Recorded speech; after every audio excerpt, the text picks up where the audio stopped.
Good evening students, and today we are discussing about the one more topic in BA second semester Microeconomics Unit 2 Demand and Consumption లో demand video గురించి last వీడియోలో మనం explain చేసాం కంప్లీట్గా.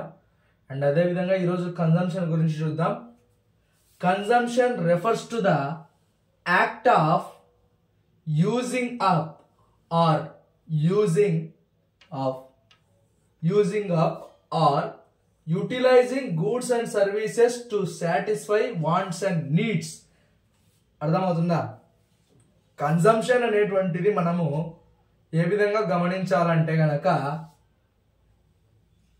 వస్తు సేవల నుండి వచ్చేటువంటి ఉపయోగం అన్నా వినియోగం అన్నా అంతా ఒకటే. ఓకేనా?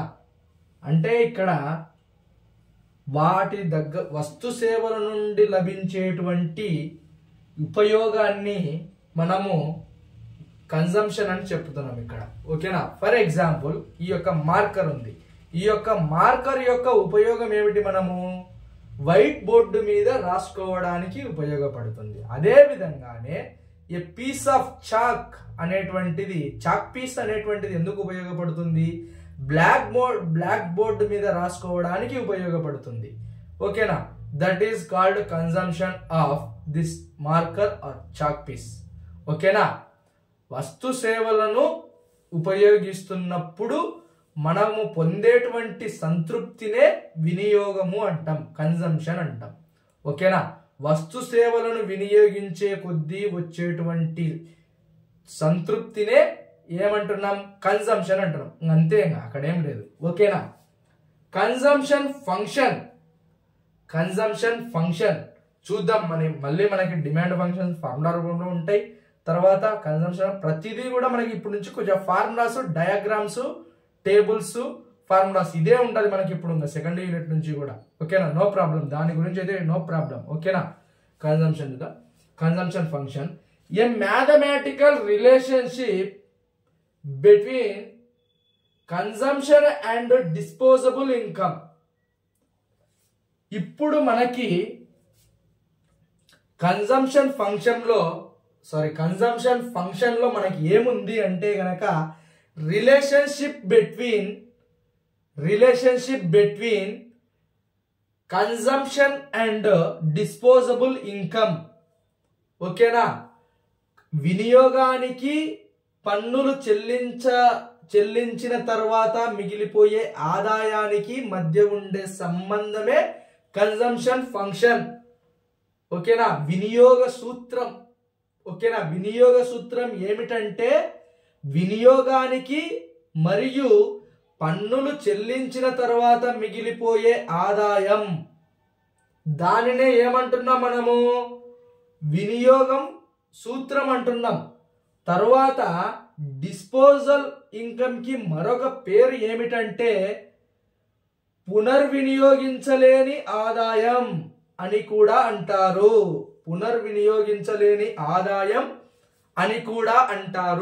అంటే ఉదాహరణకు మనము ఈ యొక్క మార్కర్ అనేటువంటిది వైట్ బోర్డు మీద మనం రాసినప్పుడు, అంటే నేను ఒక క్వాంటిటీ గురించి చెప్తున్నా, ఒక వస్తువు యొక్క క్వాంటిటీ గురించి మాత్రమే చెప్తున్నా. అంటే మీరు అనొచ్చు ఇలాంటిదే ఇంకోటి తీసుకోవచ్చు కదా అనొచ్చు, కానీ నేను చెప్పేది అలా కాదు.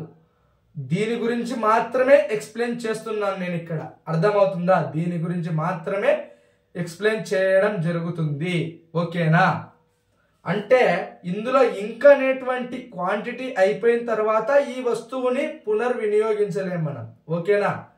సో అదే ఇక్కడ మనము పునర్వినియోగించలేని ఆదాయం అంటే గనక మనం నేనేమంటే మీకు ఎగ్జాంపుల్ చెప్పాను, కానీ ఎగ్జాక్ట్ ఎగ్జాంపుల్ అయితే అది కాదు. మీకు అర్థం కావడం కోసం నేను దీని గురించి చెప్పడం జరిగింది. సో దాన్ని వదిలేసేయండి ఇంకా.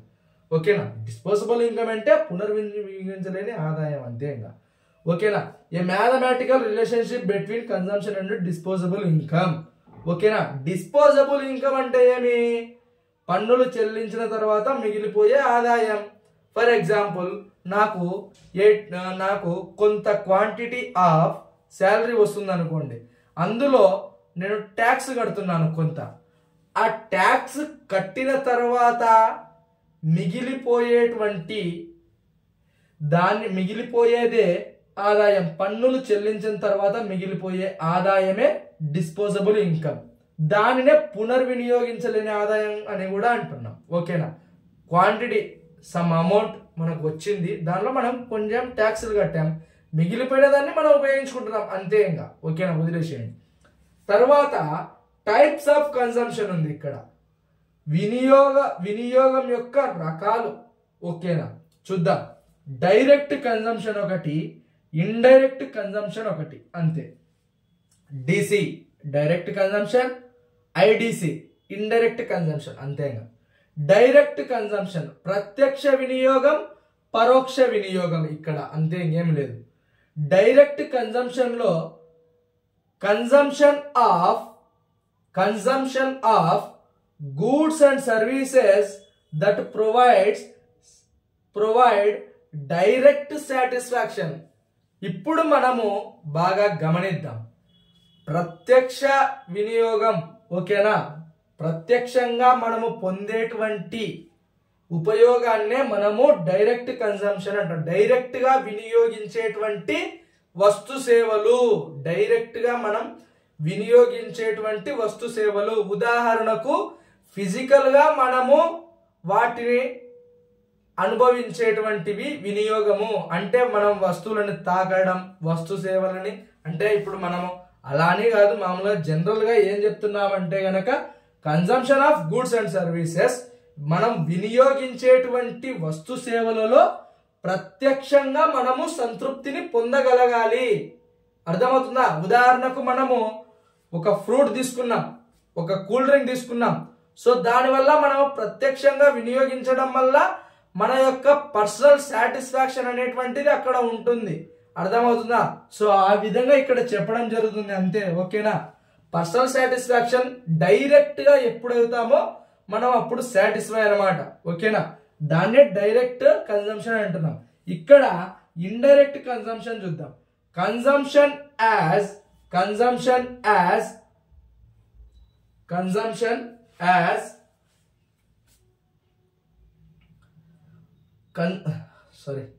consumption of goods and services that provides direct satisfaction such as durable goods అంటే మన్నికైనటువంటి వస్తువులు. It's a brand. ఉదాహరణకు ఈ యొక్క మార్కర్ అనేటువంటిది బ్రాండెడ్. ఈ యొక్క కంపెనీ వచ్చేసి క్యామ్లిన్ అనేటువంటి మార్కర్ బ్రాండెడ్. ఓకేనా? అంటే మన్నికైన వస్తువులు. It is a qualitative good. Marker is a qualitative good and it is also durable good because of this company was established in all countries. ఓకేనా? ప్రతి దానికి ఒక బ్రాండ్ అనేటువంటిది ఉంటుంది. ఓకేనా? దాన్ని మనం క్లియర్ గా అబ్జర్వ్ చేయాలి. అంటే అది మన్నికైన వస్తువా, మన్నిక కాని వస్తువా అని మనం ఏ విధంగా గమనించాలంటే గనక ఆ యొక్క వస్తువు వినియోగాన్ని బట్టి మనం అబ్జర్వ్ చేయొచ్చు. లేదా ఐఎస్ఐ మార్క్ ద్వారా, టిఎం అంటే ట్రేడ్ మార్క్ అనేటువంటి దాని ద్వారా, ఆర్ రిజిస్టర్ అనేటువంటి దాని ద్వారా కూడా మనము గమనించవచ్చు. ఇక్కడ నేను ఒక మీకు మంచి రియల్ ఫ్యాక్ట్ అనేటువంటి చెప్తాను చూడండి. మనము ఏ వస్తువునైనా సరే కొనేటప్పుడు ఆ వస్తువు యొక్క పేరు ఏదైతే ఉందో ఆ పేరు మీద చివర్లో రైట్ సైడ్ పైన కానీ కింద, అంటే లాస్ట్ లెటర్ లో ఉన్నటువంటి రైట్ సైడ్ కానీ పైన రైట్ సైడ్ కానీ కింద కానీ ఆర్ అనేటువంటి సింబల్ ఉంటే అది రిజిస్టర్డ్ అని అర్థం. అంటే ప్రభుత్వంలో అది రిజిస్టర్డ్ అయింది అని అర్థం చేసుకోవాలి. ఒకవేళ అదే వస్తువు అదే పేరులో ఆర్ కాకుండా టిఎం అనేటువంటి లెటర్స్ ఉంటే ట్రేడ్ మార్క్ అని గుర్తు పెట్టుకోవాలి. అంటే ఆ కంపెనీ అనేటువంటిది రీసెంట్ గానే స్టార్ట్ అయ్యింది అనేటువంటిది మనం గమనించాల్సినటువంటి విషయము. ఓకేనా? ఒకవేళ ఎటువంటి మార్పు అక్కడ మార్క్ అనేటువంటిది అక్కడ లేకపోతే అది ప్రభుత్వంలో ఇంకా భాగస్వామ్యం కాలేదు అనేటువంటి దాన్ని మనం గమనించాల్సినటువంటి విషయం. ఓకేనా? ఆర్ అంటే ప్రభుత్వంలో ఆల్రెడీ రిజిస్టర్ అయ్యింది ఆ యొక్క కంపెనీ. టిఎం అంటే ట్రేడ్ మార్క్, రీసెంట్ గానే స్టార్ట్ చేసింది. ఓకేనా? ఏమీ లేకపోతే దాన్ని ఏమంటాము అంటే గనక అక్కడ మనం గమనించాల్సినటువంటి విషయం గవర్నమెంట్ లో ఇన్వాల్వ్ కాలేదు. ఓకేనా? అది మనకి అక్కడ గమనించాల్సిన. మన్నికైన వస్తువులు ఏ విధంగా గమనించాలంటే నేను ఆ విధంగా చెప్పాను మీకు. సో నేను ఇది సబ్జెక్టు ప్రకారం మాత్రమే మీకు చెప్పాను. మన్నికైన వస్తువులు ఏ విధంగా మనం ఫైండ్ అవుట్ చేయాలి అనేటువంటి దాని గురించి మాత్రమే నేను చెప్పాను తప్ప ఎటువంటి పర్సనల్ గా తీసుకొని అయితే నేను చెప్పలేదు. ఓకేనా? అది మాత్రం మీరు బాగా గుర్తెట్టుకోండి. మీకు సబ్జెక్ట్ అర్థం కావడం కోసం మాత్రమే చెప్పాను నేను, అంతే. ఇంకా ఓకేనా? ఇక్కడ అర్థమైంది కదా మనకి. టైప్స్ ఆఫ్ కన్జంప్షన్ లో మనము వస్తు సేవల నుండి వచ్చేటువంటి వినియోగం ఏదైతే ఉందో వాటిని ఏమని చెప్తున్నాము? డైరెక్ట్ కన్జంప్షన్ అని చెప్తున్నాము. ఇండైరెక్ట్ కన్జంప్షన్ అంటే వస్తు సేవల నుండి వచ్చేటువంటి పరోక్ష వినియోగాన్ని మనం ఏమని చెప్తున్నాము? ఇండైరెక్ట్ కన్జంప్షన్ అంటున్నాం. Direct satisfaction such as durable goods, మన్నికైనటువంటి వస్తువుల ద్వారా వచ్చేదే ఇండైరెక్ట్ కన్జంప్షన్ అక్కడ. ఓకేనా? నెక్స్ట్ కన్జంప్షన్ ప్యాటర్న్స్ చూద్దాం. ఇక్కడ consumption patterns can be influenced by factors such as income, prices, preferences and cultural norms అంటే సాంస్కృతిక నిబంధనలు. అర్థమవుతుందా? కన్జంప్షన్ ప్యాటర్న్స్ లో మనము వస్తువులను వినియోగించాలి, ఒక వస్తువును మనము వినియోగించాలి అని అనుకున్నప్పుడు మనము గమనించాల్సినటువంటి విషయం ఏమిటంటే ఇక్కడ చూడండి, influenced by factors such as income. అర్థమవుతుందా? తర్వాత prices, preferences and cultural norms. ఓకేనా? ఫస్ట్ ఆదాయము, ధరలు, అభిరుచులు, తర్వాత సాంస్కృతిక నిబంధనలు. వీటన్నింటిని గురించి ఆలోచించిన తర్వాతే మనము వస్తువులను వినియోగించాలని అనుకుంటున్నాము. అర్థమవుతుందా? ఇప్పుడు మనము ఒక చిన్న ఎగ్జాంపుల్ చెప్తాను, జాగ్రత్తగా వినండి. మనము ఇప్పుడు ఒక మంచి మొబైల్ తీసుకోవాలనుకున్నాము. మంచి మొబైల్ తీసుకోవాలనుకున్నప్పుడు వినియోగదారుని యొక్క ప్రవర్తన అనేటువంటిది ఏ విధంగా ఉంటుంది? అది కన్జంప్షన్ ప్యాటర్న్స్ లో చాలా క్లియర్ గా చెప్పబడుతుంది. ఏమి? వినియోగదారుని యొక్క ఆదాయము ప్రతి నెల 20,000 అనుకుందాము. అతను మొబైల్ కొనడానికి 20,000 రూపాయల బడ్జెట్ పెడుతున్నాడు అంటే అది ఓకే, ఇన్కమ్ అనేటువంటిది అయిపోయింది. తర్వాత ప్రైసెస్ అంటే ఆఫర్, దాని యొక్క ధర 20,000 ఉండొచ్చు, అది ఓకే. ఆదాయానికి తగ్గట్టుగా ఆ యొక్క మొబైల్ కి అయ్యేటువంటి ధరని చెల్లిస్తున్నాడు, అది ఓకే. ప్రిఫరెన్సెస్ అంటే గనక నాకు ఈ యొక్క బడ్జెట్ లో పలానా ఆ మొబైల్ కి ఫీచర్స్ ఉంటేనే నేను తీసుకుంటాను అని అక్కడ చెప్పడం జరుగుతుంది. అప్పుడు మనం ఏమి గమనించాలి? అక్కడ first battery backup, cameras, OS, ఓకేనా, ఇలాంటివి మనం గమనించాలి. ఫస్ట్ మనకు కావాల్సింది ఏంటి? మంచి బ్యాకప్ కావాలి. ఫర్ ఎగ్జాంపుల్ 5000 mAh బ్యాటరీ, ఓకేనా. తర్వాత మంచి ఆపరేటింగ్ సిస్టమ్ ఉండాలి, ఓకేనా. మనకి octa core, fun touch, mobiles లో చెప్తున్నా నేను, మొబైల్స్ లో చెప్తున్నా. ఇలాంటి డిఫరెంట్ టైప్స్ ఆఫ్ ఓఎస్ ఉన్నాయి. తర్వాత కెమెరాస్ 64 MP, 32 MP, 16 MP, ఈ విధంగా కెమెరాస్ ప్రిఫరెన్స్ ఇచ్చే వాళ్ళు ఉంటారు. సో వస్తు సేవలకు ప్రిఫరెన్స్ ఇవ్వడం జరుగుతుంది ఇక్కడ. అదే విధంగా కల్చరల్ నార్మ్స్ మనకు ఉపయోగపడే విధంగా మనం ఏ విధంగా ఉపయోగించుకుంటే ఆ విధంగా వస్తు సేవలు ఉంటాయి, అంతేగా, ఓకేనా. వినియోగదారుని కన్జంప్షన్ ప్యాటర్న్స్ లో మనం బాగా గమనించాల్సింది ఏమిటంటే వినియోగదారునికి వచ్చేటువంటి ఆదాయాన్ని ఆధారంగా చేసుకొని ధరలను గుర్తు పెట్టుకొని అతనికి కావలసినటువంటి వస్తు సేవలలో అతని యొక్క అభిరుచులను ఆధారంగా చేసుకొని వస్తువులను కొనుగోలు చేసి వాటి యొక్క వినియోగాన్ని ఉపయోగించుకోవడం జరుగుతుంది. For example, what is the purpose off to purchase in mobile to calling A phone calls and also using internet like WhatsApp, YouTube, Twitter etcetera. ఓకేనా? కాలానుగుణంగా మనము వస్తువులను కొనుగోలు చేయడం జరుగుతుంది. ఫైనల్ గా వచ్చేసి మనకి characteristics or features of consumption చూద్దాం. ఇప్పుడు మనము ఏ వస్తు సేవలనైనా సరే కొనుగోలు చేయడానికి కొన్ని లక్షణాలు ఉంటాయి. అదే విధంగా కొనుగోలు చేసి వినియోగించేటప్పుడు కూడా కొన్ని లక్షణాలు అనేటువంటివి ఉంటాయి. అదే ఇక్కడ characteristics or features of consumption. ఇక్కడ ఫస్ట్ వచ్చేసి సాటిస్ఫాక్షన్. ఇప్పుడు నేను చెప్పినట్టుగానే మొబైలే మన యొక్క ఎగ్జాంపుల్. మనము మొబైల్ కొన్నప్పుడు సాటిస్ఫై అవుతాము. ఏ విధంగా సాటిస్ఫై అవుతాము?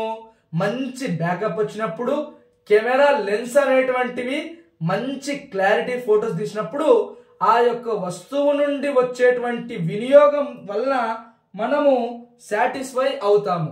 తర్వాత వాంట్స్ అంటే మన యొక్క అవసరాలకు తగ్గట్టుగా ఆ యొక్క మొబైల్ ఫోన్ అనేటువంటిది ఎటువంటి హ్యాంగ్ అవ్వకుండా చాలా పర్ఫెక్ట్ గా పనిచేస్తుంది అని చెప్పేసి మనం అక్కడ చెప్పడం జరుగుతుంది. ఓకేనా? ఇది ఓకే. తర్వాత లిమిటెడ్ రిసోర్సెస్ ఉన్నాయి మనకి ఇక్కడ. లిమిటెడ్ రిసోర్సెస్ అంటే కనుక మనం అనుకున్న దానికంటే తక్కువ వనరులు ఉన్నాయి. ఆ వనరులు అనేటువంటివి ఇప్పుడు మనం ఒకటి కావాలనుకుంటే ఒకటి తగ్గించుకోవాలి. ఉదాహరణకు నేను ఒకటి ఎగ్జాంపుల్ చెప్తాను చూడండి. మొబైల్ ఫోనే చెప్తున్నాను. మొబైల్ ఫోన్స్ లో మనకి గేమ్స్ ఆడడానికి సపరేట్ డిజైన్ మొబైల్స్ ఉంటాయి. అదే విధంగా మనము నార్మల్ మొబైల్లో కూడా గేమ్స్ ఆడొచ్చు. అంటే డిఫరెంట్ ఉంటుంది. అర్థమవుతుందా?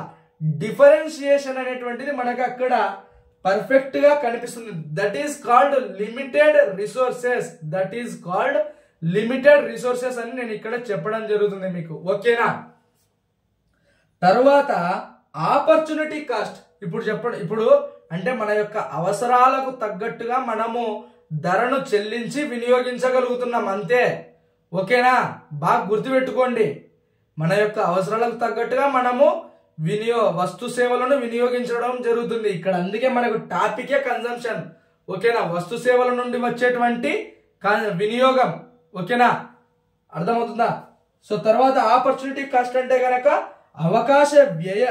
ఆపర్చునిటీ కాస్ట్, అవకాశ వ్యయం అనేటువంటిది ఏ విధంగా ఉందంటే గనక మనకి 20,000 రూపాయలు బడ్జెట్ ఉన్నప్పుడు మనకి ఇంకొక 2,000 రూపీస్ ఎక్స్ట్రా పెడితే మీకు ఇంకా మంచి మొబైల్ వస్తుందని చెప్తాడు.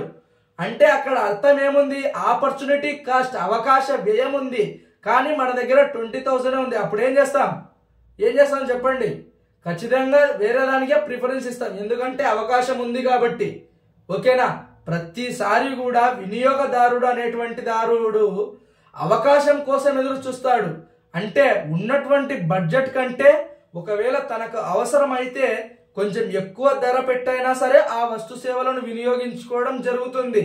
అదే విధంగా అవసరం లేకపోతే అవసరమైనటువంటి ధర కన్నా తగ్గించుకొని వినియోగించడం జరుగుతుంది. అంటే నేను మీకు నీట్ గా క్లియర్ గా చెప్పడం జరుగుతుంది. ఆ యొక్క సబ్ హెడ్డింగ్స్ కి తగ్గట్టుగా నేను మీకు వివరించడం జరుగుతుంది అంతే. ఇక తర్వాత లాస్ట్ వన్ వచ్చేసి డిమినిషింగ్ మార్జినల్ యూటిలిటీ. ఇక్కడ డిమినిషింగ్ మార్జినల్ యూటిలిటీ అంటే ఏమి? క్షీణించడం, అదనంగా వచ్చేటువంటి ప్రయోజనం ఏదైతే ఉందో క్షీణిస్తూ ఉంది. మనం ఒక వస్తువుని వినియోగించే కొద్దీ దాని